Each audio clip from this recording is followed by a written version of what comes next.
নমস্কার বন্ধুরা, আমি অ্যাস্ট্রোলজার শ্রী সৌমেন আর আপনাদের সবাইকে আমার এই চ্যানেল টাচ অফ ডিভাইনে স্বাগত। বন্ধুরা, প্রচুর মানুষ আমাকে ফোন করেন বা অনেক ক্লায়েন্টস যখন আসেন তারা অনেকেই বলেন যে আমাদের আর্থিক অবস্থা হয়তো উন্নতি হচ্ছে না। অনেকে হয়তো বলেন যে প্রচুর খাটাখাটনি করছি, প্রচুর হার্ডওয়ার্ক করছি, তা সত্ত্বেও আমাদের ইনকাম ঠিকমতো হচ্ছে না। যতটা পরিমাণ লেবার দিচ্ছি, যতটা হার্ডওয়ার্ক করছি, সেই তুলনায় ইনকামটা অনেক কম। আবার অনেক ক্ষেত্রে এরকম মানুষও দেখি যারা হয়তো বলেন যে তাদের ইনকাম ঠিক আছে, অনেক পরিমাণ তারা ইনকামও করছেন, কিন্তু সেই ইনকামটা তারা যেন চোখে দেখতে পাচ্ছেন না। অনেক ক্ষেত্রে সেটা হয়তো তারা স্টোরেজ করতে পারছে না, সেভিংস করতে পারছে না, কোনো রকম সঞ্চয় তারা করে উঠতে পারছে না। যতটা আর্ন করছেন, যতটা ইনকাম করছেন, সেটা কোনো না কোনোভাবে তাদের কিন্তু বেরিয়ে যাচ্ছে, ড্রেনেজ হয়ে যাচ্ছে। আবার অনেক ক্ষেত্রে এরকম মানুষও ফোন করেন বা ক্লায়েন্টস যখন দেখি তারা বলেন যে আমি কি অমুক রত্নটা পড়তে পারবো, আমি কি অমুক পাথরটা পড়তে পারবো, কারণ আমার আর্থিক অবস্থা ভালো যাচ্ছে না বা আমার ইনকামটা ঠিকঠাক হচ্ছে না। হয়তো তারা কোনো জায়গা থেকে শুনেছেন বা কারুকে হয়তো দেখেছেন যে কোনো একটি রত্ন পড়ে হয়তো তার একটু উন্নতি হয়েছে, তারাও ভাবছেন যে তাদেরও হয়তো সেটা পড়লে তাদের আর্থিক উন্নতি হবে বা এরকম ধরনের তাদের একটা কি বলবো, যেটা একটা তাদের সমৃদ্ধি আসবে, এরকম ধরনের চিন্তাভাবনাও তাদের মধ্যে কিন্তু থাকে। কিন্তু আমি সবসময় বলি যে যখনই কোনো মানুষ, কোনো ব্যক্তির এরকম ধরনের একটা সিচুয়েশন চলছে যেখানে হয়তো তাদের ইনকামের পরিমাণটা কমে যাচ্ছে বা কমে গেছে, বা যতটা পরিমাণ হার্ডওয়ার্ক করছে ইনকাম করতে পারছে না বা ইনকাম ধরে রাখতে পারছে না, প্রত্যেকটা ক্ষেত্রেই তাদের জন্মকুণ্ডলী বা হরোস্কোপ যেটা রয়েছে, কুষ্টি যেটা রয়েছে, সেটাকে বিচার করাটা সবথেকে আগে জরুরি এবং সেই অনুযায়ী তার কিন্তু প্রতিকার করা দরকার, প্রয়োজন পড়ে। কারণ প্রত্যেকের চার্ট আলাদা এবং একজনের যে একটা জিনিস কাজ করছে বলেই আর একজনের সেই জিনিসটা কাজ করবে এরকম না। জন্মকুণ্ডলী অনুযায়ী বা সেখানে গ্রহদের অবস্থিতি অনুযায়ী সেখানে কিন্তু সেই প্রতিকারটা করে দিতে হয়। এবং রত্ন ধারণের ক্ষেত্রে আমি সবসময় বলি যে সেটা কিন্তু ম্যান্ডেটারি যে সেই জন্মকুণ্ডলীটাকে বিচার করা। তবে এর মধ্যেও এমন কিছু কিছু পাথর, এমন কিছু কিছু রত্ন রয়েছে যার জন্য কিন্তু আলাদা করে এই জন্মকুণ্ডলী বিচার বা হরোস্কোপ বিচারের প্রয়োজন পড়ে না বা হাত দেখারও প্রয়োজন পড়ে না। এমন কিছু সেখানে মিনারেলস রয়েছে, ক্রিস্টাল রয়েছে, পাথর রয়েছে, চলতি ভাষা যেটা আমরা বলে থাকি, যেগুলোকে আমরা কিন্তু কোনো রকম বিচার ছাড়াই সেটাকে ধারণ করতে পারি অথবা সেটাকে কোনো না কোনোভাবে ব্যবহার করতে পারি। এবং তার যে কোনো সাইড ইফেক্ট আছে তাও কিন্তু নয়, কোনো রকম সাইড ইফেক্ট নেই, বরং তার দ্বারা কিন্তু আমরা উপকৃত হতে পারি। এরকম অনেক স্টোন বা মিনারেলস বা ক্রিস্টাল রয়েছে যেগুলো আমরা যদি ব্যবহার করি আমাদের অর্থ আয় করতে, আমাদের আর্থিক স্থিতিটাকে ভালো রাখতে, আমাদের উন্নতিতে সেটা কিন্তু অনেকটা সাহায্য করে।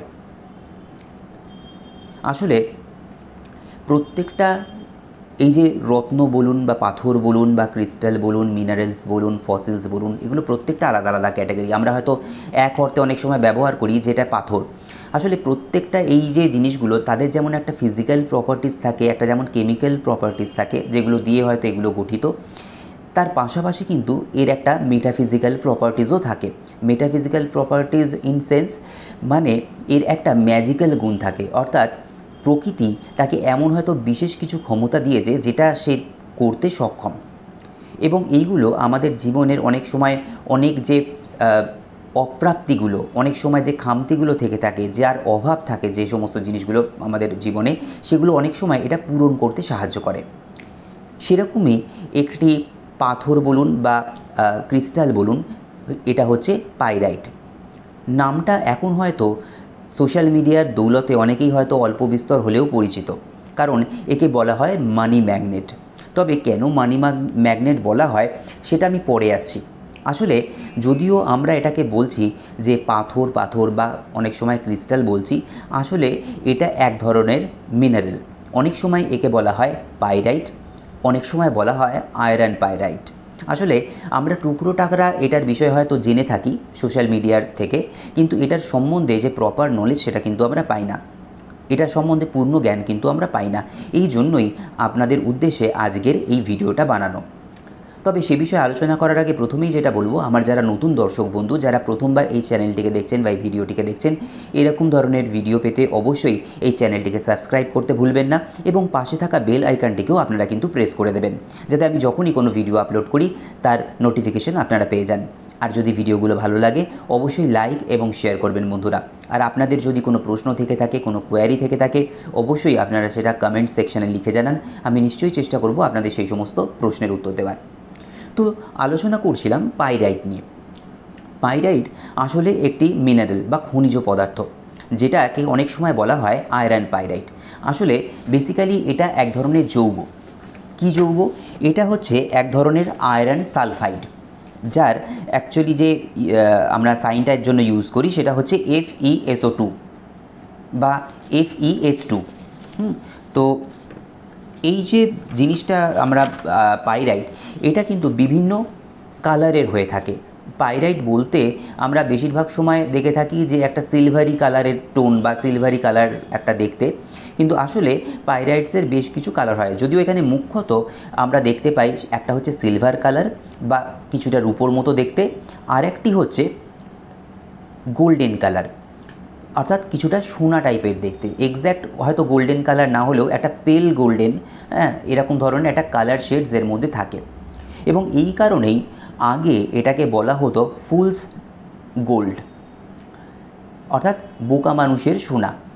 সোনার মতো দেখতে বলে আগেকার দিনে মানুষ এটাকে অনেক সময় ভাবতো হয়তো সোনার মতো দেখতে, তাই হয়তো এটা সোনা হতে পারে, ওই জন্য সেখান থেকে এই নামটা এসেছে ফুলস গোল্ড। এবং এই যে পাইরাইটসের কথা বলছি, এটার ফর্মেশন কিন্তু বিভিন্ন রকমের হয়। কখনো সেটা একটা চাঙ্ক হিসাবে তৈরি হতে পারে, কখনো সেটা অ্যাজ এ ক্লাস্টার, যেরকম ক্রিস্টাল তৈরি হয় ক্লাস্টার হিসাবে কখনো কখনো দেখা যায়, কখনো কখনো বড় বড় স্ল্যাব তৈরি হয় বেশ ভালো সাইজের, আবার কখনো কখনো একদম কিউব, মানে একদম স্কোয়ার কিউবের মতোও কিন্তু তার একটা ফর্মেশন থাকে। আবার অনেক ক্ষেত্রে দেখা যায় যে হোয়াইট কোয়ার্টজ বা যে ক্রিস্টাল আমরা বলে থাকি, তার মাঝখানেও এই পাইরাইট কিন্তু তৈরি হয়, ন্যাচারালি তৈরি হয়, গ্রো করে। এবং এই যে কালারের কথা বলছিলাম, এইখানে বিভিন্ন ধরনের কিন্তু কালার শেডস অনেক ক্ষেত্রে দেখা যায়, যদিও সেগুলো খুব রেয়ার। অনেক ক্ষেত্রে এরকমও দেখা যায় যে পাইরাইটসের মধ্যে একটা যেন রামধনুর ছোঁয়ার মতো একটা রঙের একটা আভাস কিন্তু সেখানে থাকে। হয়তো মুখ্য কালার সেখানে রয়েছে সিলভার অথবা কিছুটা গোল্ডেন টাইপের, তার মধ্যেও যেন অনেক ক্ষেত্রে দেখা যায় একটু রামধনুর মতো একটা যেন কালার তৈরি হয়েছে অল্প বিস্তর। তো এগুলো খুব রেয়ার জিনিস, কিন্তু এরকম ধরনের শেডসও এখানে দেখা যায়। আমাদের দেশে কিন্তু পাইরাইটস পাওয়া যায়, তবে যদিও তার গুণগত মান খুব যে ভালো সেটা বলা যাবে না। তবে সবথেকে ভালো পাইরাইটস পাওয়া যায় হচ্ছে আমাদের ব্রাজিলে, স্পেনেতে, পেরুতে, এই সমস্ত জায়গাগুলো সবথেকে ভালো কোয়ালিটির উন্নত মানের এই যে পাইরাইট সেটা কিন্তু পাওয়া যায়। এবং অনেকেই হয়তো জানেন না, আমাদের যে প্রতিবেশী দেশ পাকিস্তান, সেখানেও কিন্তু খুব ভালো কোয়ালিটির পাইরাইট পাওয়া যায়। বিশেষ করে গোল্ডেন পাইরাইট যেগুলো, তার যে ক্লাস্টারগুলো তৈরি হয় সেটা কিন্তু বেশ উন্নত মানের। এবং যেটার জন্য আজকে এই পাইরাইট স্টোনটা এত পরিচিতি পেয়েছে বা অনেকে হয়তো এটার নাম শুনছে, কারণ এটাকে বলা হয় মানি ম্যাগনেট। কেন মানি ম্যাগনেট? কারণ বলা হয় এই স্টোন বা এই যে মিনারেলটা বৈভব, সমৃদ্ধি, উন্নতি, আর্থিক উন্নতি, অর্থ, সম্পত্তি এগুলোকে আকর্ষণ করে, ঠিক ম্যাগনেটের মতো। অর্থাৎ একটা চৌম্বকীয় শক্তি যেমন আয়রন বা লোহাকে আকর্ষণ করে, ঠিক এরকমভাবেই এই যে স্টোনটি বা এই যে মিনারেলসটি, এটাও কিন্তু এই সমৃদ্ধিকে, অর্থকে, তাকে কিন্তু আকর্ষণ করে। এই জন্য প্রাচীন কাল থেকেই এই স্টোন বা এই যে মিনারেলস, তার কিন্তু ব্যবহার পৃথিবীর বিভিন্ন দেশে হয়ে আসছে, এবং সেটা মূলত এই একই কারণের জন্য, কম বেশি মোটামুটি একই কারণের জন্য। এবং শুধু তাই না, আমাদের ভারতবর্ষেও কিন্তু বহু প্রাচীন কাল থেকে এই যে স্টোনটি বা এই যে পাথরটির কথা বলছি বা যে মিনারেলসটির কথা বলছি, এটা কিন্তু তার ব্যবহার হয়ে আসছে হাজার হাজার বছর ধরে। আপনারা হয়তো অনেকেই জানেন বা অনেকেই হয়তো জানেন না, আমাদের ভারতবর্ষে কিন্তু পঞ্চায়তন করার পদ্ধতি রয়েছে, অর্থাৎ পঞ্চায়তন, পঞ্চশিলায় পঞ্চায়তন। পঞ্চশিলায় 5 রকম দেবতার পুজো করা হয়, অর্থাৎ 5 রকম দেবতা কী কী? বিষ্ণু বা নারায়ণ আমরা যাকে বলছি, শিব, তার সাথে রয়েছে সূর্য, তার সাথে রয়েছে গণপতি বা গণেশ, এবং রয়েছেন দেবী বা মাতৃকা। এই যে 5 জন রয়েছে, 5 জনের জন্য 5টা আলাদা আলাদা রকমের পাথর বা যেখানে শিলা রয়েছে সেই আলাদা আলাদা শিলা ব্যবহার করা হয় এবং আলাদা আলাদা শিলাতে তাদের পুজো করা হয়। যদিও এই জিনিসটি অতি প্রাচীন, এই যে পঞ্চায়েতনের পদ্ধতি আগে বহু প্রাচীনকাল থেকেই ছিল, তবে এটাকে রিইনভেন্ট করেন সেটা হচ্ছে আদি শঙ্করাচার্য। আদি শঙ্করাচার্য প্রথম এটাকে, এই যে পঞ্চায়েতনের যে জিনিসটা সেটাকে আবার তিনি নিয়ে আসেন এবং বিশেষ করে এই পঞ্চশিলায় পঞ্চায়েতন করার যে পদ্ধতি সেটাও কিন্তু পরবর্তী সময় থেকে আমরা পাচ্ছি। এবং এই পঞ্চায়েতনের এই যে 5 রকম শিলা, তার মধ্যে যেটাকে আমরা দেবী শিলা রূপে পাচ্ছি, অর্থাৎ যেটা মাতৃকা শক্তি বা দেবী শক্তির প্রতীক হিসেবে পূজিত হচ্ছে, সেটা কিন্তু আসলে বা আদতে এই পাইরাইট স্টোন। সেটাকে বলা হয় স্বর্ণমুখী, বলা হয় স্বর্ণমুখী নদী থেকে পাওয়া গেছে বলে। আসলে স্বর্ণমুখী নাম বা স্বর্ণমুখী নদী থেকে পাওয়া গেলেও মূলত এটা হচ্ছে এই পাইরাইট স্টোন।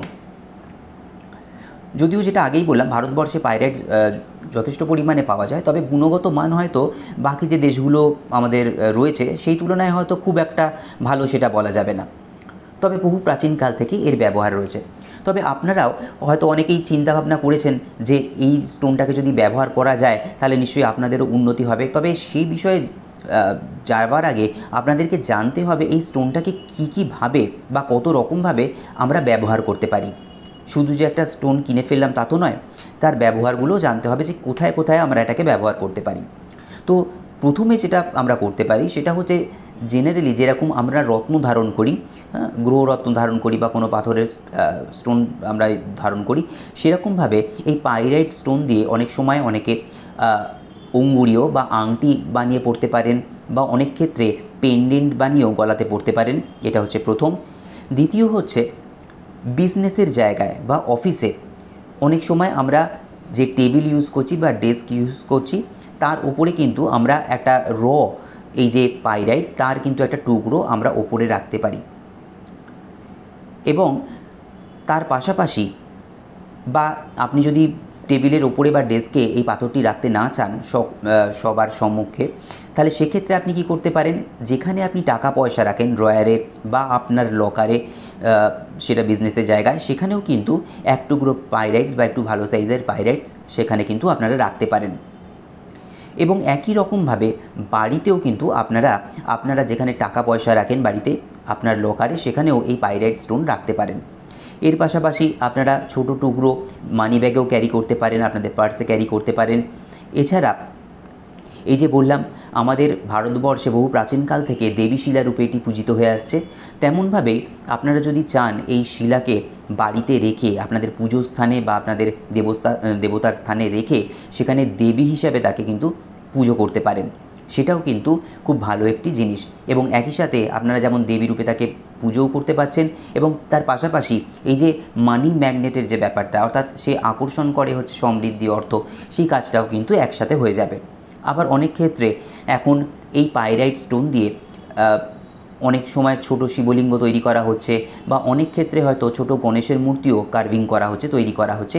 তো সেগুলো আপনারা চাইলে অফিসে বা আপনাদের যেখানে কোম্পানি রয়েছে বা বিজনেসের জায়গাতে অথবা বাড়িতে, সেখানেও কিন্তু আপনারা সেটাকে স্থাপন করতে পারেন।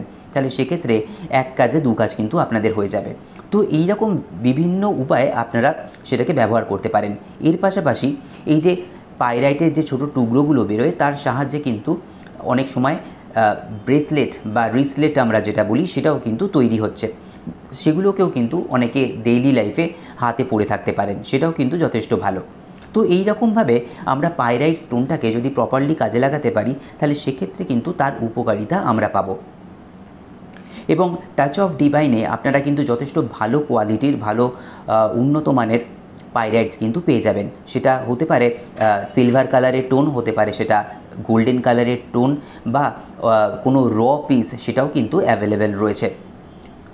যেটা চাইবেন সেটা কিন্তু এখানে পাওয়া সম্ভব।